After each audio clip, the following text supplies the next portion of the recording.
Good afternoon, everybody. Welcome to our LinkedIn Live. It seems quite a while since we've done one of these events before, but really welcome everybody to this session, which, for those of you who've joined us before, we've done a labour market review twice a year, once at this time of the year and once in the spring. Charlotte and Phillippa and I collaboratively work together on numerous projects around recruitment and people strategy. And at this time of year, when we're kicking in after the summer and recruitment is genuinely starts to increase and lots of things start to happen, we always schedule one of these. Well, this year, obviously, we've had we're on the back of an election. So we've renamed it as Labour's Market Review, because the impact of us having a new government is obviously massive, specifically around the employment rights bill, which is due to be announced imminently. Now, Charlotte, Phillippa and myself are experienced recruitment and people professionals, but we don't know that much in depth about law, which is why we always need our trusted partner and reasonably priced lawyer, Mr. Paul Chamberlain. So thank you very much for joining us, Paul. Paul is partner at JMW and head of employment law. Thank you. And I do appreciate you joining us because you've got a little bit of a cold, haven't you? I have, but thank you for reminding everybody that I'm very reasonably priced. Well, it's sort of introduce yourself normally. An absolute pleasure. So I hope I can give you a few nuggets to walk away with. Well, there's a lot for us to unpack, so we're going to dive straight into this. But please use the chat to ask questions. I'm going to keep an eye on that as the chats come through, just to show that it's working. People that are there, just pop a quick hello in there. That would be great, so I can see that that's working away. Ask questions, comments, and we'll just keep an eye on that. So if we dive straight in, and obviously Charlotte and Phillippa will be joining in comments and thoughts as we go through. When we originally started, Paul, we've got this list of day one rights, extending fire and rehire, flexible working, 0 hours contracts, extending SSP and maternity rights. There has been some additional comments on other things that people have been hearing, which has been around the right to disconnect as well. So I think that's also something that we want to, expand on that. But should we kick off with day one rights and maybe a bit of an introduction of what this employment rights bill could do for us? Because I think it is a bit of a could, isn't it, at the minute? Yeah, I mean, it's been well trailed. So as part of the election campaign, Labour made a big thing about wanting to give workers more rights. Published a green paper, then published a consultation document. Then we had the King's Speech, and the King's Speech set out a good number of the things that had been discussed previously. But interestingly, a couple of things didn't find their way into the King's Speech. And now we're waiting for the bill. So today I can talk you through what we think will be in the bill and what sorts of things what things might look like when the bill's published, but we really need the detail to be able to put some meat on the bone. And I know there's another one of these scheduled for later on when hopefully we do have the bill, so we'll be able to delve into the detail. But day one rights,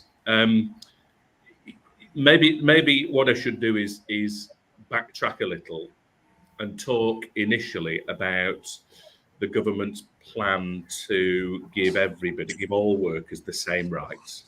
So there are currently 3 categories, aren't there? There's employees who have most of the statutory rights, workers, that sort of middle category, they have some statutory rights, but not all of them. And then the truly self-employed. The government were proposing to merge those first 2 categories and have one category of worker. And the workers in that category would have the same rights. So we do away with the distinction between employees and workers and have everybody on the same page. That, my understanding is that is likely to still happen, but it probably won't be as part of the employment bill, because if you think about it, say it quickly, all workers get the same rights, and there are only there's only one category. It sounds straightforward, but actually it's quite complicated. And there are some tax ramifications as well, because you're harmonising or changing the way people are taxed. So what I've heard, and it's only what I've heard, I don't know whether it's true, the government probably won't tackle that this time round. They'll go into some detailed consultation over a period of time to try and work through what they'd like to see and what will work, to be honest, because a lot of what's been trailed won't work. And the reason I give you that as a bit of a preface is because it's relevant to day one rights. Yes. People have asked me whether day one rights will be relevant to workers as well as employees. And by workers, I mean, you guys are all in recruitment. You know what I mean by workers. I'm talking about temps. So temps who are supplied to go into clients as and when clients want them. They're normally not employees. They're normally workers, and they operate on a contract for services. Now, they don't have full employment protection at the moment because they're not employees. So, for example, they don't have the right to bring a claim for unfair dismissal. They don't have the right to receive a statutory redundancy payment if they're redundant. The proposal to lump them in with employees would have meant, if it happens, would have meant that they get those rights alongside employees, but that's not the plan at the moment. So day one rights, and I've eventually got to your question, Ruth, I'm sorry I've gone around the houses, but day one rights, the government are proposing to give employees rights from day one, so not to have qualifying periods for things like unfair dismissal, for things like statutory redundancy pay. At the moment, you'll know that there's a 2-year qualifying period for unfair dismissal, for example, or at least for most claims for unfair dismissal. You've got to be employed for 2 years continuously before you can bring the claim. What the government are proposing is that they intend to do away with that. So you get the right to bring an unfair dismissal claim as soon as you've started in your job. Yeah. There are problems with that, generally. But hot off the press, I think I mentioned it to you this morning before we came live. There's an article in the Financial Times this morning which suggests that the government is talking about implementing a probationary period. So in reality, it won't be day one rights. It will be the right to bring a claim for unfair dismissal subject to a probationary period. And that probationary period at the moment is going to be 6 months. 6 months. Now, 6 months. I've got absolutely no idea how that will work. I don't know whether people will have any rights at all in that 6 month period, or whether they can be dismissed willy-nilly without the employer having to have a good reason or to go through a fair process. I've got no idea. That's the sort of detail we need to see in the bill. But I think what the government are doing is saying, look, we don't want to move to a completely zero continuity requirement. What we want to do is still give employers some flexibility, but not the degree of flexibility they've currently got, which is broadly they can do anything they like as long as they're not discriminating against workers in that first 2 year period. Yeah. And so interesting, one of the first questions that came in, I think you just answered it. The timing was perfect. The first question was, is there any news on if the bill was going to cover the combining worker and employee status, as the King's speech did not seem to mention it. So I think you and Duncan were on the same page when we were thinking about that. So Duncan, I'm hoping that answered your question. When are we, are the details coming out in the autumn statement, Paul? Is that when we're expecting more details on this to come a little bit more hard and fast? What they've committed to, and they've told everybody this is a hard deadline, they've said they intend to publish the bill within the first 100 days. Yeah. So 100 days from the date of the election, I think takes us to roughly early to mid-October. Yeah. And Jonathan Ashworth or Ashcroft, the trade secretary. I think Ashcroft is a band member, Paul. Oh, is he? Yeah, I think he's part of a band. Okay, good. Well, I'm certainly the person not to know that. They're planning on publishing something within 100 days. And the cat was let out of the bag this morning because he said on the news they are sticking to that deadline. Okay. So we will get something, and it will be before the budget. Oh, okay. And then just another question, so we keep on top of questions while I can. I'm going to try and do this as much as I can. Updates. Do you, so the updates that are coming through, do you have regular information that comes out from JMW so that people can, like what we're talking about today, do you do regular updates in a newsletter or some form, or how can people get this information maybe in written form? We do. So we publish articles on our website. Those are normally then shared on LinkedIn. Yeah. And we also do a quarterly employment roundup, which is effectively an e-bulletin. So if anyone's interested in that, if they want to drop me their details, we can go on the mailing list. We can get that sent through. There's been quite a lot published in the next few weeks on that, yeah. Yeah. I've popped Paul's contact details in there, so anybody who wants to reach out directly to Paul. Phillippa, I know that you've got your hand up. Well, it's interesting with the day one right, and I suppose what I'm thinking of is Paul's extensive experience. How do you, Paul, think this is going to impact business on claims for unfair dismissal at, say, 6 months?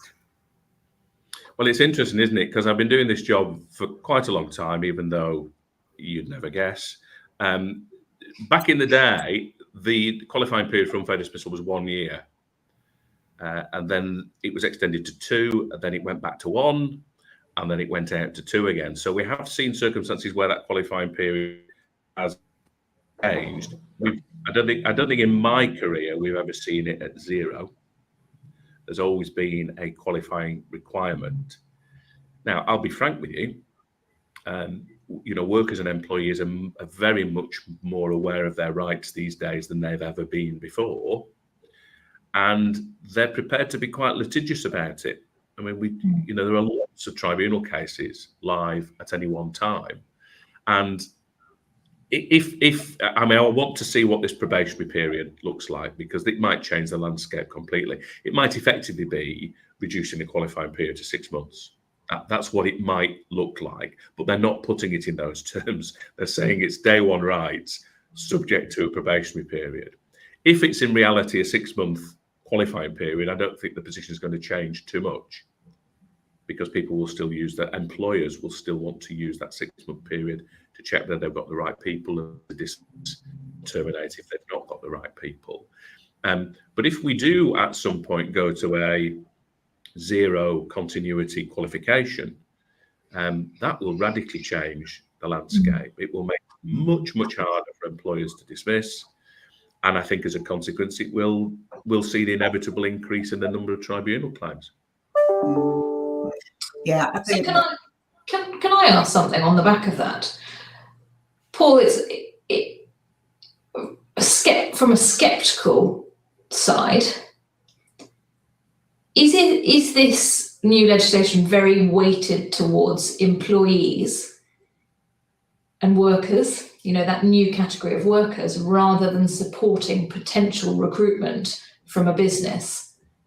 Because from one side, it looks very much like actually it's putting another potential risk, another barrier in place for businesses who maybe feel more anxious about bringing people on. Do you think it's going to stagnate growth? Do you think it's going to stop those businesses maybe anxious about hiring too high? Or how do you feel that's going to impact longer term potential recruitment within businesses? Well, I'll try and be as neutral as I can in response to that question. I think it is employee stroke worker focused. There's no doubt at all about that. I don't think anybody should be too surprised. This is a Labour government after all said and done. So it is weighted. I find it difficult to understand how we can have a government that says they're going for growth, whilst all of the commentators on these types of issues will say this runs the risk of, I'll use your phrase, stagnating growth. I mean, I don't think there's much doubt. I mean, I'm an employer as well as a lawyer. So I act for clients, but I also employ people. It would make me think twice about recruiting. And if that's the case, there are likely to be fewer vacancies, or there may be fewer vacancies. I'm not sure how we get growth in that type of environment.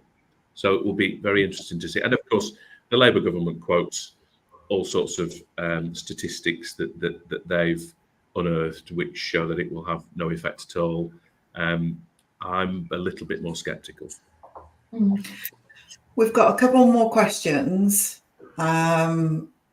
And actually a comment. So I'll start with the comment because it links into I was having a conversation with somebody about this, and actually their take was quite interesting because they then said, well, surely this will make you ensure that your hiring process and your management process are strong, so that when you hire somebody, you've gone through a robust hiring process and you're not maybe taking as many risks. So that's very robust. So you're making sure that the people that are interviewed have been interview trained. You're making sure that when they come on board, they've got the right onboarding, and when they're in the business, they've got the right one-to-ones and so they're properly managing their workforce, which I thought was a really good way and a strong way of looking at saying, no, actually, we're not worried by this because what we're doing is the right thing, and we are going to take ownership and responsibility for making sure that our hiring, our onboarding, our management and our retention processes are strong. And that was from somebody that I didn't expect to say that. And actually, I thought, do you know what? That's the right attitude. And it was refreshing.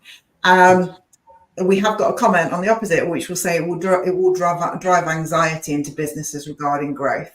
And for some, it will stop the decision. So I think it is going to be very, very split. Quick questions. What are the timescales from the announcement of the changes to the implementation of them? No idea. There you go. That was a quick answer. Yeah, they've got a huge majority. So do I think there are going to be many changes or amendments to the bill as it goes through Parliament? Absolutely not. I think it will probably go through completely unamended, which means it will probably go through relatively fast. And they want to get this in. So I don't think they'll dawdle, but I can't give you any sort of time frame. Okay. And then question, do you think this will make temp to perm more popular, taking the risk out of some of it out of permanent recruitment? I think so. Going back to your original point, I think recruiters who do their job well and can add value will bring some significant benefits to that whole process. Because if employers who are not put off by these changes want to have a more robust recruitment regime, well, they're going to be looking to people like you and others in this space to provide them with that certainty, or give them more certainty around the quality and the caliber of the candidate. I would just say, and interesting, Phillippa and Charlotte, to hear what you think within your sectors, but I would say temp to perm, oh, well, that would be lovely, but we have we have a diminishing talent pool within engineering and manufacturing, and nobody is out of work. So I think the temp to perm, whereas 25 years ago, I would do more temp to perms. I can't remember the last time I've done a temp to perm within the engineering and manufacturing sector. So I don't think it will impact that sector. I know there's people from my sector that are in here at the moment, so it'd be good to know if you think that. What do you think to temp to perms? I totally agree with you. I would say temp to perm is just not. It's not been something that we've probably looked at for years now, just because of the shortage and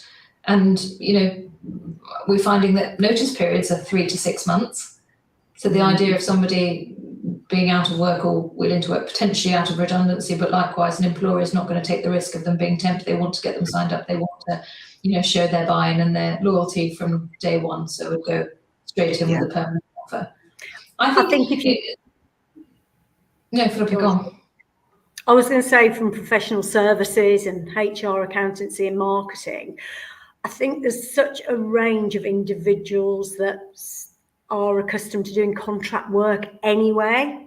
Mm-hmm. So they might consider it on a contract basis and fill a gap, and maybe we'll see more contractors assigned to complete a project rather than perhaps permanent placements because of the risks it could involve.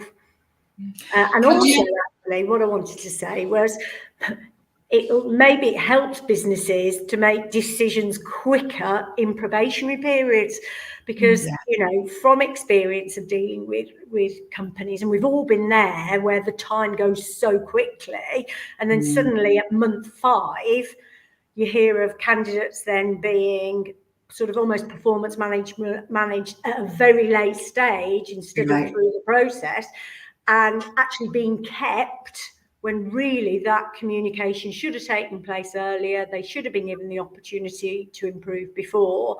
But actually now, if it's during the probationary period, they'll probably get the chop and be off. Yeah. I think actually, Ruth, I love your conversation with somebody talking about how potentially we can see this as a what could be seen as a very negative thing to implement and to bring in, actually maybe might sharpen the minds of the people who are in a hiring capacity, and it might actually add some benefits to structure, strategy, process. And we've all wanted that, all three of us, and Paul, who work in this space, whether it's frontline recruitment, whether it's recruitment advisory, whether it's the work that we do, with businesses when we're advising about the strategy. Actually, we want effective recruitment. We want it to be working well. So maybe actually this will have a really positive impact. But we'll see. Time will tell. And interestingly, one of the comments in the chat, it says exactly that gives weight to training managers to more effectively train and performance manage people through those processes. What size of business was that? Yes. So question about the business that it was a large organisation, Adam. It was, yeah, absolutely. Somebody else is reading my mind, John. So I wanted to throw something in, and actually, John's asked a question which is a little bit. So John's question is: will the temp to perm create more IR35 challenges? My question was going to be around IR35 and just on this single worker status. Was there anything in there about IR35 as well, Paul? I just wondered on that. So I think my take on will the temp to perm create more IR35 challenges? I don't think so, because I think that is just, I think we've said there's not enough people out there to look at the temp to perm side of things. But I am interested to understand about IR35 and if there will be any changes to that, Paul. Have you heard anything around that? Oh, we've lost him. Oh, no. Oh, we lost him. We lost him. I don't know what happened. That's what happened. I'm back now. I'm back now. Well, I heard IR35 and then the screen went blank. So maybe that's maybe that is, yeah. There we go. There was a question. The question was: will temp to perm create more IR35 challenges? I don't think that will to IR35, because I think temp to perms don't impact on IR35 is my view. But John, if there was more detail to that, just pop some more question in that. Or more content to that. My question is: has anything been said about IR35 in the single worker? No. No. Okay. The Tories were planning to do something around IR35. Labour haven't said anything about it. Okay, so just I would imagine if they want to do something about it, it will probably be in or around the budget rather than in the employment bill, because in reality it's not an employment issue. Yeah, it's more of a fiscal tax issue, which would be a retro leaves point rather than DTI. Okay. Well, I think we need to start rattling through, because we've talked a lot about day one right. So let's see where these ones all now fall. Maybe these are a bit quicker, and we can always come back. So ending fire and rehire. What's the thoughts on this one?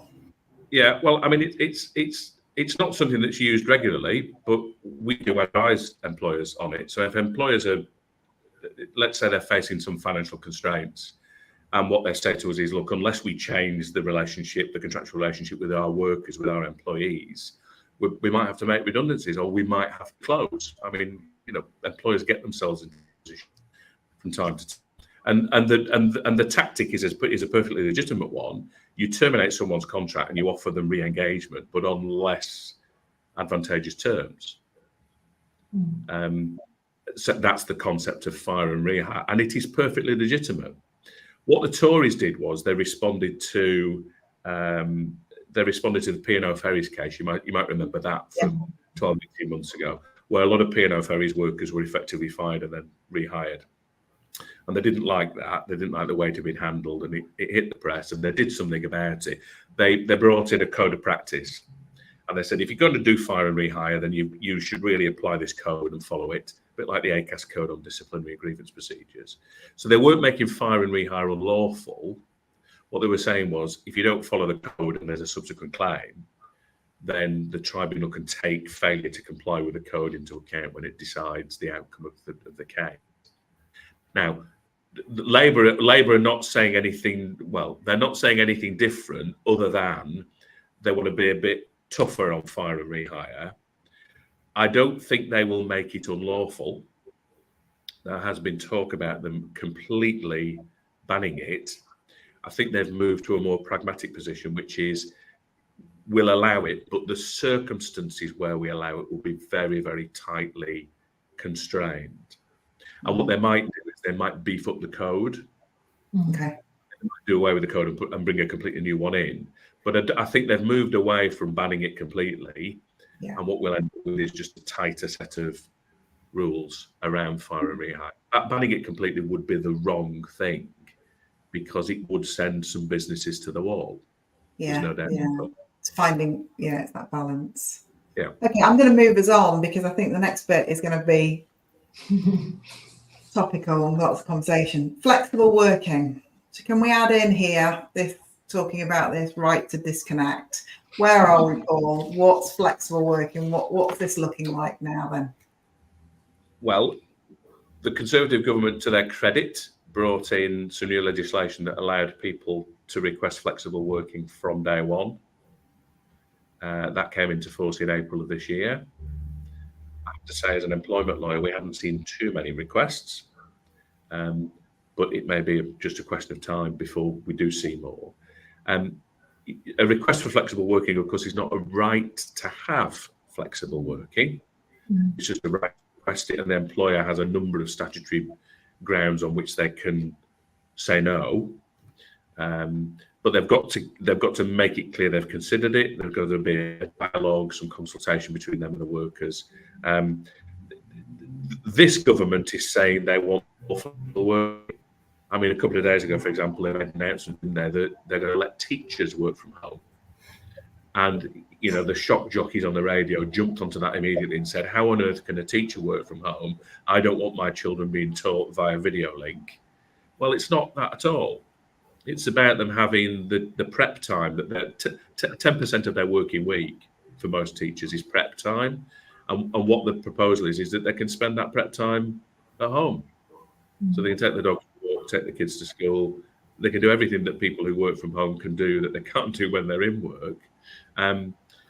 So there's, sorry, I was giving you that as an example of where this government is saying flexible working is a good thing. And I think their intention is to increase the circumstances or the availability of flexible working. The right to disconnect, again, it's a misnomer. No one seems to be talking about a static right to disconnect. If you go behind the headlines, I think what the government is saying is there will be some sort of code of practice again, which again can be taken into account if someone brings a claim in the employment tribunal. So there's not a right. So you can't say, well, my employer contacted me at 5 and asked me to respond to an email or take a phone call. Therefore, I'm going to sue them for contacting me 2 minutes after my finish time. That's not what's proposed at all. And look, if you go to the continent, there are lots of examples in France, in Belgium, in other European countries where this works. And it works because the employers and the employees agree. There's a consensus reached. So I don't think we're going to be moving to a right to disconnect. I think we'll have something slightly less onerous. But again, it's a move in that direction. Your home time, your domestic time, your personal family time, your employer shouldn't interfere. I mean, let me give you a very personal example. My team will get emails from me all night, but when I send that email, I'm not expecting them to reply. It's simply a question of when it hits my head. If I don't send the email there and then, I'll probably forget to do it. I just need to make sent it, and then when they come into the office the following morning, they'll pick it up and they'll deal with it. And I think this is where when you unwrap all of these elements that are coming in, it fundamentally comes down to how an organisation is set up, led, culture, ethos, what you're stating from day one, and also your team's ability to be able to upwardly communicate back to you to say, I don't feel that's comfortable. So let me ask you a question, Paul. If one of your teams said to you, I'm really struggling to disconnect, and if I hear my phone go and I know there's an email there from you, I'm just really struggling with that, and I need some help. Would you then consider, I'm really putting you on the spot here, so apologies. Would you then consider, by the way, otherwise I could be in difficulties. Would you then consider scheduling that email to go at 8 o'clock the following morning? So rather than just press send at 8 to go at 8 o'clock in the morning, or there's an alternative of supporting that person to enable them to switch off. I suppose that's a question to both of you as well. Would you go for either one of those options? Yeah, I mean, just as it was originally directed at me, I think the answer is yes. If I can do anything to avoid that anxiety, then I will. And it's very easy to send an email scheduled to go at a different time, isn't it? Mm-hmm. And that serves my purpose because I know I've sent the email then. Yeah, that's what I do. And it's gone. Yeah. So I'd certainly do that. Yeah. Yeah. And I think, Charlotte, does this then come into your concerns? Because you've had a lot of clients saying this is quite a concern about the disconnected teams and it really having an impact on teamwork.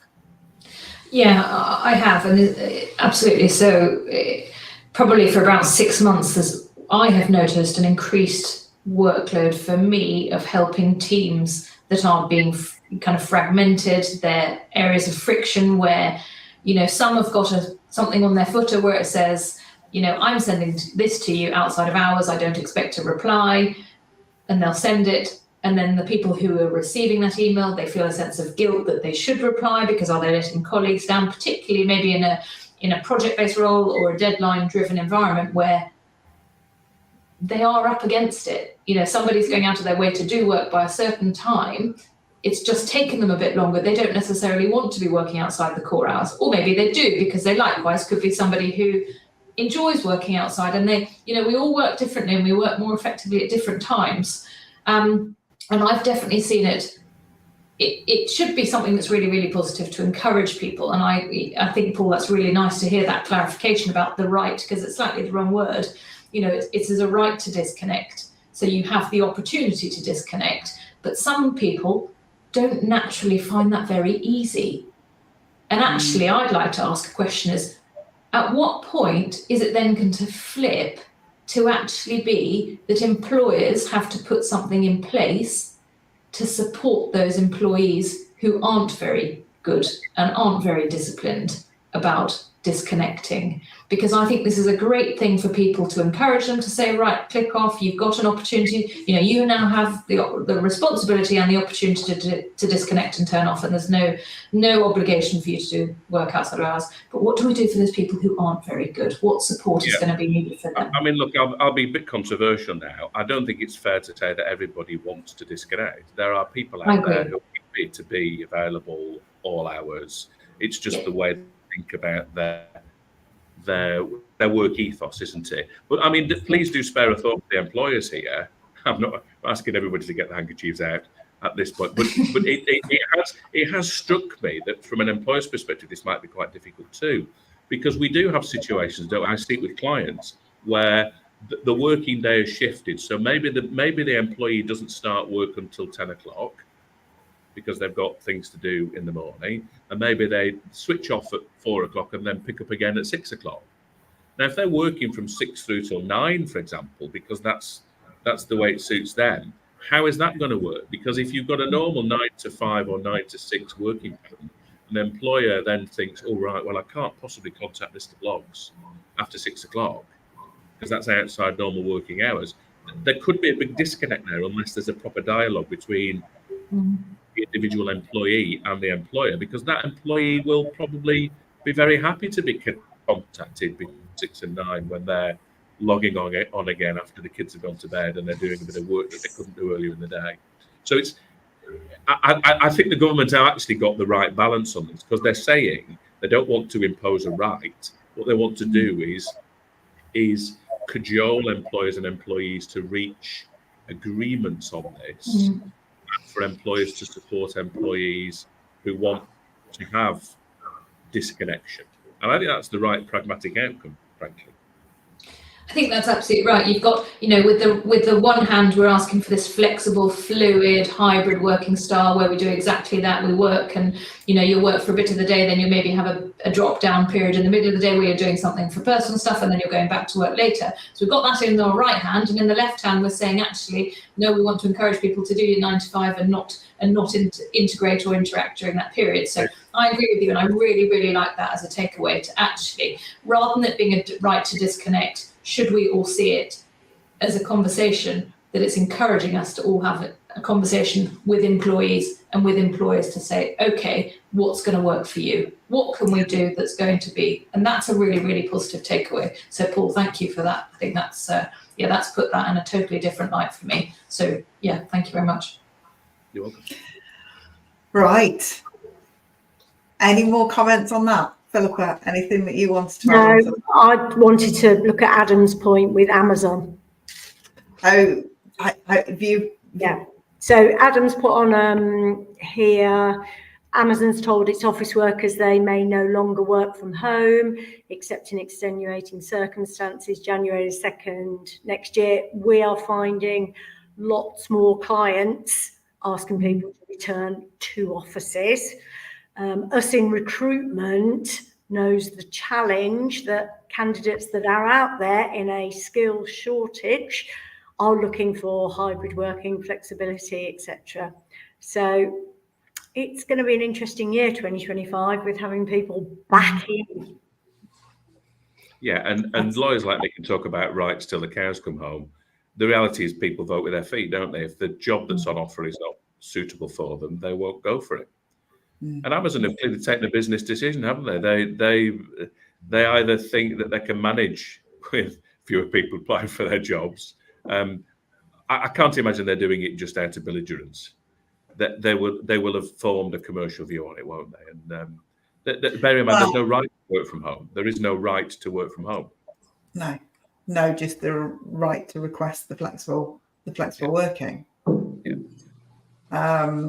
And I think what Adam's follow-up comment about the company culture and it's simpler and more effective. I think this is what we see with our customers and the organisations that we've worked with, is it's understanding what works for your organisation.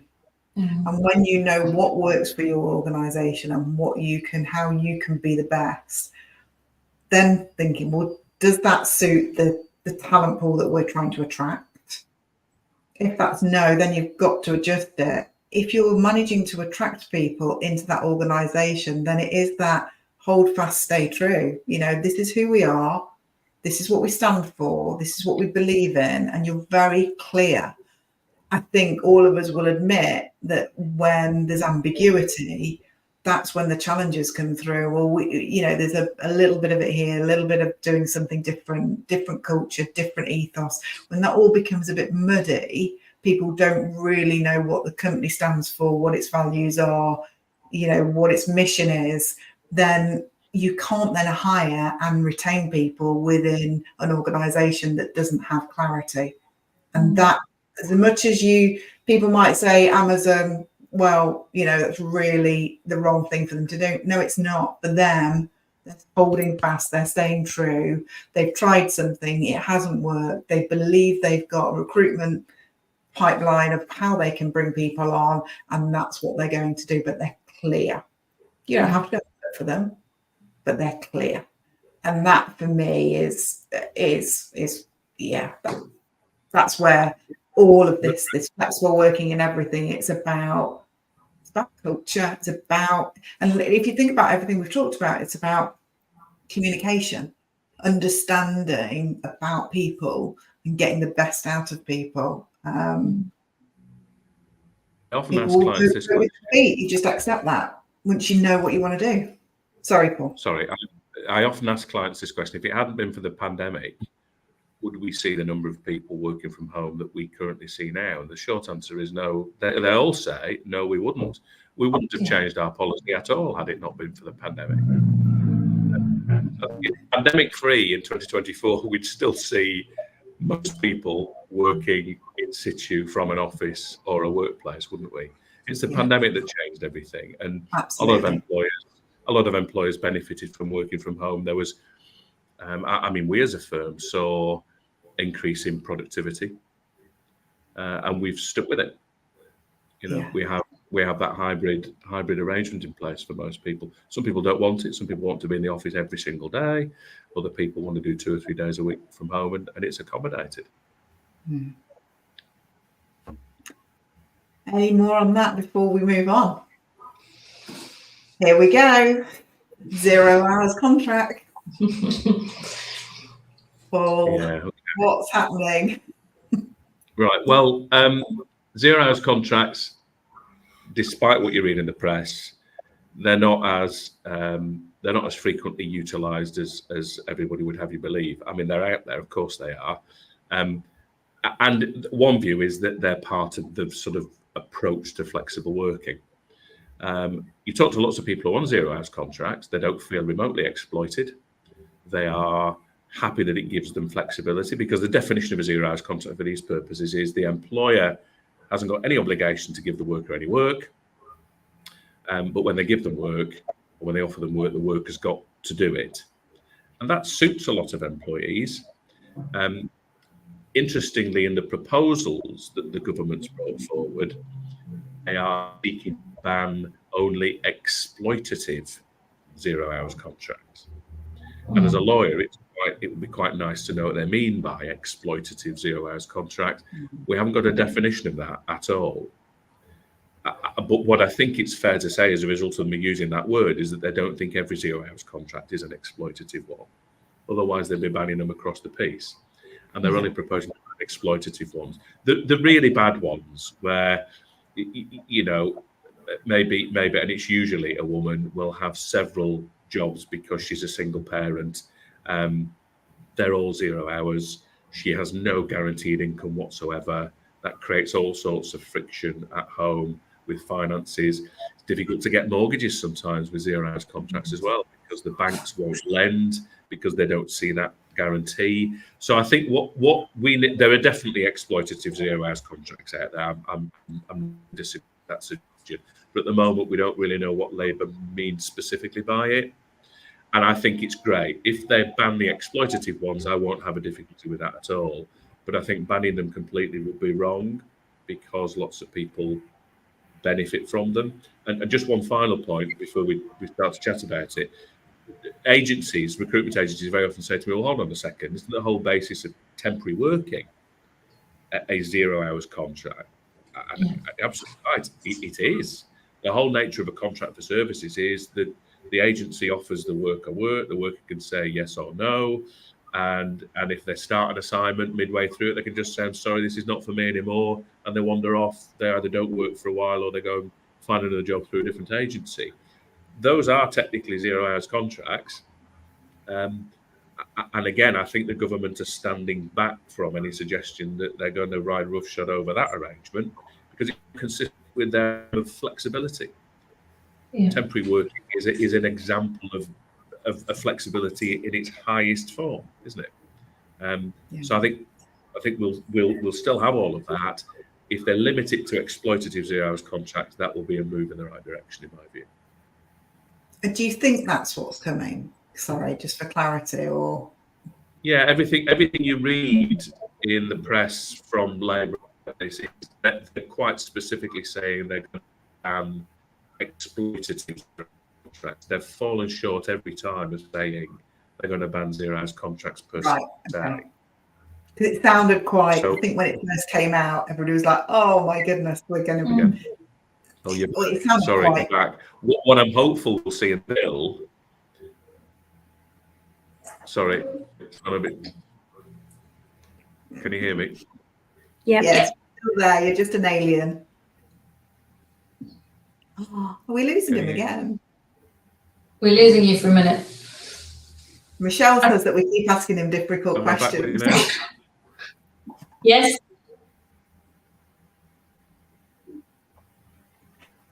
We got you, Paul. We can see you. We'll carry on without him. I was going to say about temporary workers, and temporary workers do have, or should have, through their recruitment agency, the clarity of the hours they are working. I mean, we document all that, we send it to them. They're clear on how long the assignment is for, how many hours they're expected to work each week, so that they do have that outline and can work on that, whether it's a project or potentially moving forward, which is, again, a positive for the individual. Yeah, absolutely. And maybe that's the thing, is actually they're trying to, I think that expression exploitative 0 hours, it's trying to remove the ambiguity. And I think Paul's right. If that's the bit that they're trying to take away, don't we want to take away a rubbish service to somebody, to a worker, to an employee? We don't want to give them that ambiguity, that sense of doubt. Actually, to say, what I wanted to ask Paul is why contracts can't all then become contract for service rather than 0 hours? Because effectively a contract for service, as he's saying, is very, very similar. So I wonder whether there wouldn't be a shift then to change 0 hours contracts to contract for service. But that's definitely not a question maybe for us to answer, us lot, without Paul here. I was going to say, well, if he comes back on, we can... We'll ask him. Somebody put that in the chat so I can remember to ask that one. Oh no, here he is. Well, here he is. Might be back. He's back. Back, yeah, the magic ones worked again. Sorry, Charlotte, going back for you. Oh, sorry, Charlotte. No, it's good. Well, I asked it to these two, and then we decided that we probably weren't capable of answering it, so we thought we'd wait for you. So, is there a reason why? So, I totally agree with you. Exploitative 0 hours contracts, they're a poor thing. They give it's not a good level of service to an employee, to a worker. So, absolutely get rid of the exploitative ones. But is there anything stopping a standard 0 hours contract moving towards a contract for service when effectively, I don't know whether you picked it, but Phillippa just explained how what information recruitment agencies have to give to a temp when they're on a contract for service, project. We have to give time, we have to give hours, we have to length of service, we have to say what they're doing. You give really clear instructions. So is that potentially a route that we might go down, where 0 hours disappear and everybody then a flexible employment contract becomes a contract for service employment? Yeah, I'm not sure that will happen, and the reason I say that is because there's a fundamental difference between 0 hour contract of employment and a contract for services, which is what most temps operate under. They're specifically not employees. Yeah. And I think this legislative proposal is around 0 hours contracts of employment. Okay. So my own view is it will simply deal with those who are employees but who aren't guaranteed any hours. And I'm hoping for these purposes, and I'm sure most agencies are hoping, the government won't go anywhere near contracts for services with agencies and temps. They'll leave those well alone, because even though in theory they are 0 hours contracts, they're not 0 hours contracts of employment. Yeah. So the difference being, and as Adam's put, hospitality use it and they do exploit it, and it's those cases where they will ask people to turn up and then say we haven't got any work for them, and then turn them away. That's the exploiting piece as well, is it? Yeah, correct. Yeah, And okay. and you know, so the individuals had to pay to travel to get to wherever they've got to. Like declined of the work. Yeah, correct. Yeah, okay. Yeah. We've got one more to go, and then we've got questions. So let's. I'm going to rattle back through. So extending SSP and maternity rights. What's changing within that area, Paul? So what the proposal is along the SSP lines is the government, and again, I think they've looked at this, or they've looked at the experience of the economy during the pandemic. I think they want to do away with some of the qualifying requirements to claim SSP. SSP is not very generous in terms of the amount you get if you're off sick. But of course, if you're a particular individual, SSP is all you're entitled to. If you qualify for SSP, your employer is only required to pay SSP. They're not required to pay anything over and above SSP. But most employers will give some sort of contractual enhancement. And the regular types of provisions you see is, you know, you'll get your normal pay for maybe 3 months. You might get half pay for another 3 months. And then after that, you're back to SSP. SSP is payable for 28 weeks. But you've got to satisfy certain requirements before it's paid to you. And the government are proposing, I think, to make it easier to claim it. So that's the first thing.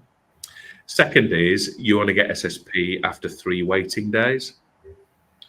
So the first 3 days of absence due to ill health, you don't get SSP for at all. You only effectively get paid from day 4. And Labour seem to be suggesting they want to do away with that requirement for waiting days.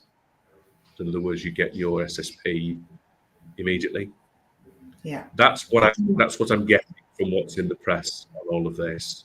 So fewer statutory requirements to qualify for it, and no waiting days, so you get it from day 1.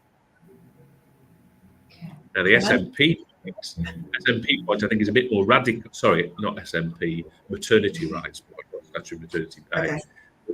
Okay. This is protection for women who go off and have a baby and then want to return. There are protections in already. Which have been in for many years. It makes it difficult for you to make women redundant either during their maternity leave period or for a period when they return. The Labour proposals are actually quite radical. They're going to leave all of that in place, but what they're talking about doing is making it impossible for an employer to dismiss a woman who has been off on maternity leave. Impossible to dismiss her while she's on leave and for a period of 6 months after she comes back. So women who have babies and who return will then be in a very strong position, because they'll be able to say, I've effectively, you can't touch me for at least 6 months after I come back. Now that is quite a radical proposal, yeah. But it's there in light, and it was mentioned. I think it was mentioned in the King's speech. So if that happens, pregnant women will be given rights that they've never seen before, and it will make it much more difficult for employers to terminate their employment for that period of time. I'm obviously interested to hear people's comments and anybody that's listening in about the statutory sick pay from day 1. So I'm just digesting that how that goes through. Because if you're ill, you're ill. Thoughts, comments? That can be. Does that impact heavily on a smaller business? Yes.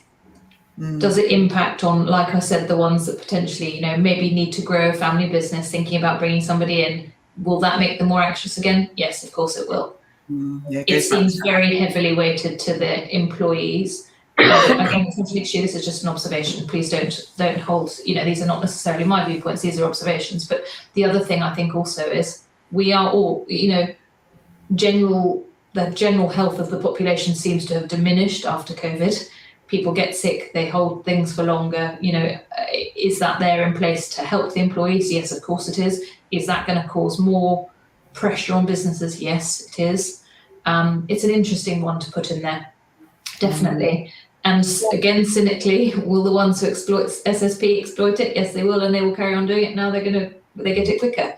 But likewise, the ones who really need it, I'm really pleased that they get it quicker. Yeah. So it's a really interesting one. It's a really interesting one. And it's about companies having the correct policies and procedures in place for absence management, ensuring fairness, and ensuring improved communication as to why individuals are actually off. Yeah, and maybe of it. Yeah, and maybe like we said before, but maybe it might seem like a really negative thing when we look at it from the outside, but actually when we interrogate it, you realise exactly as you said, that improvement of process, that improvement of looking after your employees, that improvement of workplace culture, this forces it, doesn't it? Which is a really good thing. Yeah, that's a really positive thing. I don't think it will change anything very much for those who operate a company sick pay scheme already. Because rarely do company sick pay schemes have 3 waiting days. You get company sick pay from the minute you go off sick. There are ways of recouping SSP through the national insurance system, of course.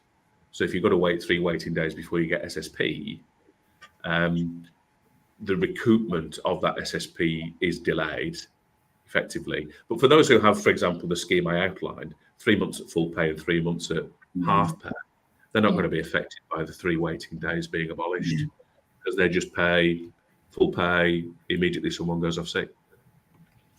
Yeah. Right. Thank you very much.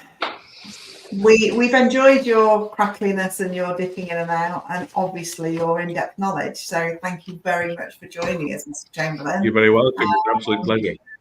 We're going to do the follow-up session, which Charlotte is going to be hosting on Thursday, the 21st of November, because as we've said, this is all what we're thinking is going to come in, and then it's going to come in, and then we'll see what it really looks like for employers and employees. So Charlotte, that you're going to take the reins on that one, aren't you, on the 21st? Yeah, absolutely. And I'm really pleased that we had put that in place, because God, I've got questions already, even off the back of this. I can see when these questions are coming in that there's loads to talk about, and there is no way we'd let it slide without not coming back and then actually reviewing what's been implemented. So really, Paul, thank you very much for that. Obviously, it'll be done like this. It'll be a LinkedIn live session, so keep an eye out. For those of you who aren't connected with me on LinkedIn, please connect so you can see that event. But likewise, obviously, Ruth and Phillippa and Paul will also have a link to that and be able to share it. So keep an eye out for that. And we've got all sorts of events that we're running, haven't we, over the next few months? So I'm doing one. I'm delighted to see Tracy Clay on this call. Tracy, and actually I think she's doing one with Paul as well. We're going to be looking at this new sexual harassment training that needs to come in within businesses. So what needs to be there? So I am doing something on the 24th of October. And Phillippa, you've got something else as well, haven't you? An event that you wanted to talk about. On the 10th of October, I've got menopause in the workplace. My special guest speaker is Jo Jinks, who's a very seasoned HR professional and consultant. And she's going to be talking about the stigma of the menopause in the workplace and how actually to work with people compassionately, to educate managers as well as employees on this subject in order to retain talent and not lose individuals as a result of the menopause, and make suitable adjustments perhaps for that, whether you need a policy or not. So that will be quite an interactive session on the 10th of October. And again, LinkedIn Live. Thank you very much. You will see us all working very collaboratively together, Wagstaff, CWR, Hart. We work very collaboratively together, and Charlotte, myself and Phillippa have a specific program regarding recruitment, people and strategy. So we work collaboratively, bringing everything together. Lots of things that we've talked about today about understanding where your value is as an employer, looking at EVP, looking at your hiring strategies, your retention, that communication piece, everything around exactly what it says, your recruitment and your people within your organisation. So if you'd like any more information on the services that we offer, please reach out to either one of us. Next thing that I'm at, we're at the Recruitment Expo, but then myself and Stuart Cooper will be at the Advanced Engineering Show with Adam, who some of you will have seen on our chat today, and we'll be there with the Connex team. So if you're interested in engineering, advanced engineering, and everything that's coming out of that for skills, get in touch with me for a ticket, and we will get those over to you. Finally, Mr. Chamberlain, thank you so much. As always, your knowledge is phenomenal, and we will always be leaning on you, and we really appreciate your time. And thank you for everybody for engaging in the chat. It's been great to see you all. Thank you very much. Thank you. Bye. Bye.